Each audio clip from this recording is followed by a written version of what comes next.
Today on PlayStation News, Sucker Punch talks open world in Ghost of Yotei, Sony faxes Scalpers over the PS5 30th anniversary in Japan, Famitsu reviews both Metaphor and Silent Hill 2, Metal Gear Solid Delta is fully playable from start to finish, and more. Let's get to it.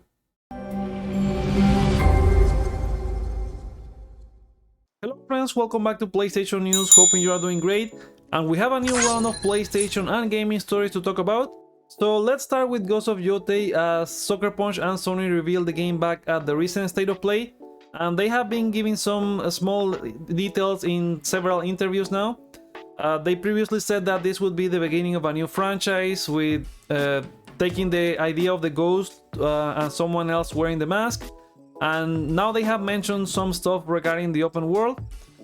This was an interview from Sucker Punch creative director Jason Connell with the New York Times, where he said that their aim for the new game is to be less repetitive. Now he said, and I quote, "One challenge that comes with making an open world game is the repetitive nature of doing the same thing over again. We wanted to balance against that and find unique experiences." Now that was in reference to Ghost of Tsushima and what they want to improve from that to Ghost of Yotei. I think Ghost of Tsushima is great, it has a great story, it has amazing combat, it has great graphics, but I could see how someone could say that it doesn't offer a variety in terms of activities in the open world. I wasn't bothered by that personally, but I could see it as a fair criticism for the game. And it's great that Sucker Punch knows what they need to improve for the sequel. Right now, this quote doesn't tell us how they are gonna do that, how much they are gonna add, and what type of missions or activities they are gonna add into this new open world for Ghost of Yotei. So we're gonna have to wait until they reveal more details, but at least they know what they want to improve, and they acknowledge that it was something that could be improved from Tsushima to Yotei. Now, in related Ghost of Yotei news, there's a wild rumor going on right now that apparently Sony executives are not happy with the initial Ghost of Yotei impressions, and the source for this is YouTuber Endymion, who allegedly got information from an insider.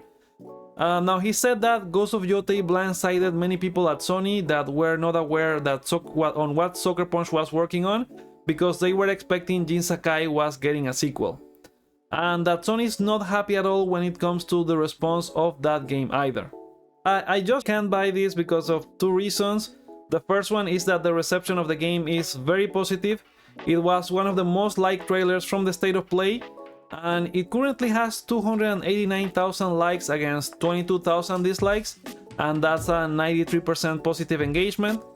And the second is what I mentioned in the previous part of this story, that with the New York Times, Herman Hall said that this is the beginning of a new series and turning the idea of Ghost into a larger entertainment franchise that will be expanding into other games, including spin-offs, plus movies, TV, and other media. So there's no way any of these plans blindsided anyone at Sony, and the reception of the game is not that bad. This is likely part of the whole woke versus no woke discussion online, which is crazy, and I don't want to get any part of that. I think if the character is fun to play and she has a great story, I'll be happy with the game. So yeah, I don't buy this rumor, but let me know, what do you think? Do you think that Sony is not happy with the reception for Ghost of Yotei right now? And what about the improvements that Sucker Punch is aiming for, like the open world from Ghost of Tsushima to Ghost of Yotei? Do you feel that Ghost of Tsushima was too repetitive for you? Let me know about that in the comments. Next, the PS5 Pro 30th Anniversary Collection launched last week, and as expected, it sold out very quickly within minutes in like the UK and the US. And there were only like 12,300 units for that bundle. Also, as expected, it started appearing on eBay for about like $11,000, and it's a big issue that happens every time like PlayStation or any brand announces anything, and there's no escape from that. But it seems that several users on social media have found a way to bother the scalpers, and they have been reporting them on eBay, specifically the ones that listed the collection as a pre-order, because it goes against eBay's policy. So yeah, that's one thing that is going on against the scalpers. Now, to fight scalpers, Sony has also made some additional requirements to sell the bundle in their stores in Japan when the collection launched earlier this week. So upon signing on the Japanese store website, I believe it's also PlayStation Direct, the pre-order system would verify how much of a gamer you are, and you need to have 30 hours of playtime on either PS4 or PS5 after February 14, 2024. And it's sort of an improvement to all of the other systems in the different regions. In the US and I believe the UK, you are like placed on a queue and you have to wait until it's your turn, and there are several issues, and people always end like really pissed with that system. I think what they should have done, besides checking like how many hours you have logged into your PS4 and PS5, is going the same route as they did with the PS4 20th anniversary, which I believe it was some sort of a raffle, and you were not pre-ordering the console, you were instead like signing up for a list, and they would be like doing a raffle, and if your name was picked, you would be you were gonna be able to pay for the pre-order, or it was some sort of system like that, if I remember correctly. So I think with the amount of consoles that they had, is like the most quote-unquote fair system. I don't want to use the word fair, but I think it would have been way better for people to get a chance at getting the console. Now, did you get any of the collection items from the PS5 30th anniversary? What do you think about these new measures that Sony is implementing in Japan, and would you like them to implement some sort of... what system would you like them to implement in future pre-orders like this? Let me know about that in the comments. Moving on, we have the first reviews for two upcoming games from Japanese magazine Famitsu. And first we have Metaphor ReFantazio, which got 3 9s and a 10 for a 37 out of 40 score. And Famitsu said that the gameplay itself feels almost the same as the Persona series, and that the coolness of the presentation is on a different level. They also said that it takes about 80 to 100 hours to complete. So yeah, Metaphor is coming out on October 11 next week for PS4, PS5, Xbox Series and PC. I'm not that much into the Persona series yet. I think I'll probably try it at some point. So I'm not really looking forward to Metaphor, but let me know what you guys think about these reviews.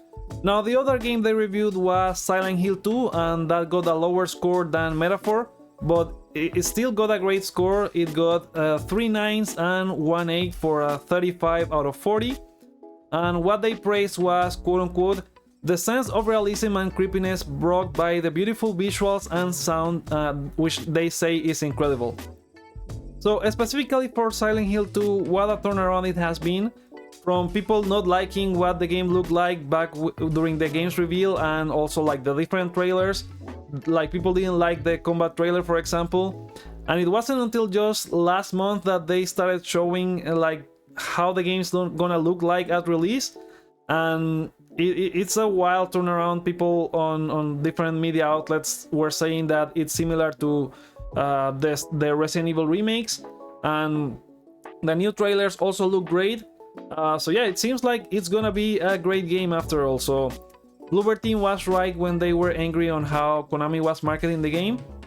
So Bloober Team several times said that Konami was using an older build and it was not a representative of what the game looked like. So it seems that it's gonna be a great game. So I guess we'll be getting the reviews for this later this week, or no, I think it's gonna be earlier. I think by Monday we should be getting the reviews for Silent Hill 2. So we'll see. Let me know if you guys are looking forward to either Metaphor ReFantazio or Silent Hill 2, and what do you think about these first reviews from Famitsu, and voice your thoughts in the comments.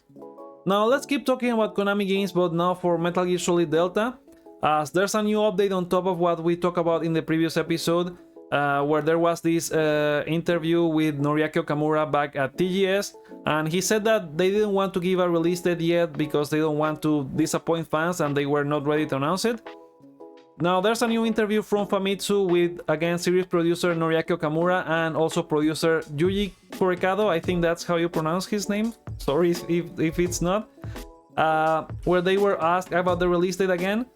Now Noriaki Okamura said, and I quote, "That's a pretty difficult question, but the game is actually already playable to the end, and we don't expect it to take many years to complete. However, the most important thing in the development of this game is not to disappoint the fans. We want to finish it properly and announce it once it's in a state where it can be firmly confirmed. Now, Korekado also said that game development doesn't proceed in a constant pace, so it's difficult to express, but we can see the goal and we're just adding the parts that are still missing.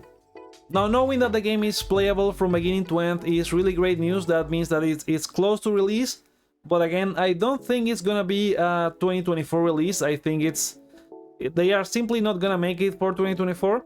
I think it's gonna be definitely a January to March 2025 release. So we're just gonna have to wait until Konami confirms it. But I think it's probably I'm gonna go with January 2025 for the release date. So we'll see. Let me know what you guys think about this story, and when do you think it's gonna be the release date for Metal Gear Solid Delta. Now, getting into some quick fire stories, we have Until Dawn coming out this Friday, October 4th. But the game has already been leaked and some people were streaming on Twitch for about 3 hours, so there's about 3 hours of the game out already. So if you are playing for the first time, be careful with all of the spoilers that are gonna be online. It's also the same that happened with Silent Hill that we were talking in the previous video. It also got leaked, so if you are looking forward to these games, be very careful with anything on social media. Next, Gran Turismo 7 has a new update out today, and it's 1.52. So it adds 3 new cars, including a van, plus a new extra menu for the cafe, new World Circuit events, the support for Gran Turismo Sophie for 2 new circuits, and there's also Chicago for the Escapes photo mode. Now for some sad news, the last PlayStation printed magazine, Play, is publishing its final issue this month. So Future Publishing announced that the issue number 50 will be featuring Metal Gear Solid Delta, and it will be their last, and it's out on October 15. Now, Play was a rebrand from the official PlayStation magazine back in 2021, and sadly, with everything being digital, it only lasted for 3 years or less than 3 years. I remember buying a lot of these magazines back in the day. I bought like OPM. I also got several GamePro magazines around, and I also had the local Club Nintendo, which was the local Nintendo magazine for Latin America. That one closed about 5 years ago or something like that. And yeah, with everything going digital, is like really sad to see that part of the gaming industry gone. So let me know what were your favorite magazines growing up, and what do you think about this story as well in the comments. Moving on, we have some news regarding Hi-Fi Rush 2, and this is from a recent interview by GameIndustry.biz with Krafton's corporate development head Maria Park. So there she revealed that Tango Gameworks had worked on Hi-Fi Rush 2 for about 6 months before Krafton bought the studio. So if we go back, Microsoft closed the studio or announced the closure of the studio back in May, and then Krafton acquired the studio in August along with the Hi-Fi Rush IP. Now, she also confirmed that Hi-Fi Rush is in development at Tango Gameworks right now, and they wanted to make it a more open world type experience compared to the first one. Now, what she said about being open world is not exactly like a big open world or anything. They just want to make like more dynamic environments. This interview also revealed the fates of The Evil Within and GhostWire Tokyo, and she confirmed that these IPs were not part of the acquisition of Tango Gameworks, and those IPs remain with Microsoft. So I think there's a good chance that Hi-Fi Rush will be on PlayStation in the future whenever the sequel comes out. But for The Evil Within and Ghostwire Tokyo, it remains to be seen what Microsoft will do with them. And if they do anything, we'll have to see if they are part of Project Latitude or not, and if they will be publishing those games on PlayStation as well. Next, Dragon Ball Sparking Zero pre-orders are hot right now, and the game is currently at the top of the PlayStation Store and also the Steam Store.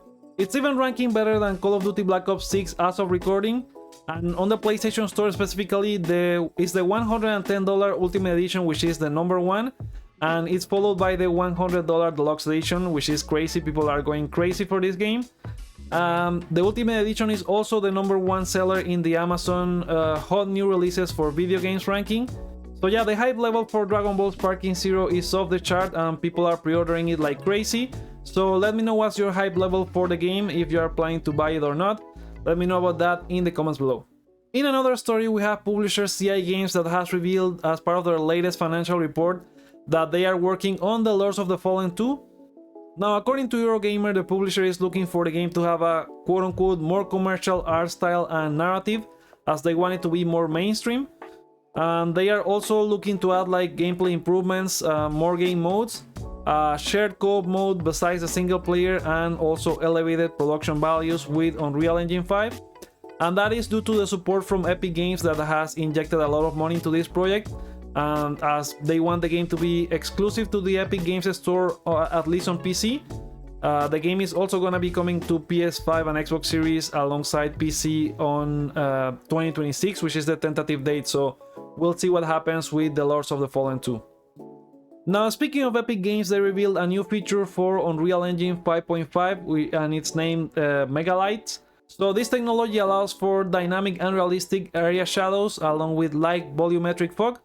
So the demo was running on a PS5 and they had this character moving around the environment that they had designed, and as they were moving they were casting different types of lighting to show what the system can do, along with nanite and all of the other stuff that Unreal Engine 5 has. So yeah, preview number 1 for Unreal Engine 5.5 is out now and it looks amazing. The only thing is that they released the video in like 720p, but yeah, it looks great. We'll see if developers implement this stuff in the future. And yeah, let me know what you think about Megalights in the comments below. Now let's talk about the PlayStation games coming out today. We have Metal Hellsinger coming to PSVR 2 and PCVR. It's this game that is sort of like Doom mixed with Guitar Hero, where you have to kill demons to the beat of the music. There's also Kill Knight coming to PS4, PS5, Xbox One, Xbox Series, Nintendo Switch and PC. Max Mustard for PSVR 2. There's also Cryptmaster for PS4, PS5, Xbox One and Xbox Series. And on Tekken 8, anyone that doesn't have the Season Pass can finally go and buy Heihachi Mishima on PS5, Xbox Series and PC. So let me know if you're playing any of these games this week, or what other games are you looking to pick in October. I'm gonna leave on a card somewhere the link to the video that I made like highlighting some of the games that are gonna be coming out on October, so you can also check that out. And there you go, that's all the news that I have for you today. Let me know what you guys think about all of the stuff that we talk about here, including Sucker Punch aiming for more activities in Ghost of Yotei, the battle that Sony has against Scalpers, and what systems do you think they could implement to avoid stuff like that in the future. What do you think about the first reviews for Silent Hill 2 and Metaphor? Are you planning to pick any of these games? And also, what do you think about Metal Gear Solid Delta being almost complete? Do you think it's gonna make a 2024 release, or when do you think it's gonna release in 2025? Remember that you can find all of the sources for these stories in the description below. And also, if you enjoyed this video, please consider giving it a thumbs up as it helps the channel a ton, and subscribing for more PlayStation videos like this. Also remember that you can find this as a podcast on Spotify. The link is also in the description. So yeah, thank you guys for watching, and I'll see you on the next one.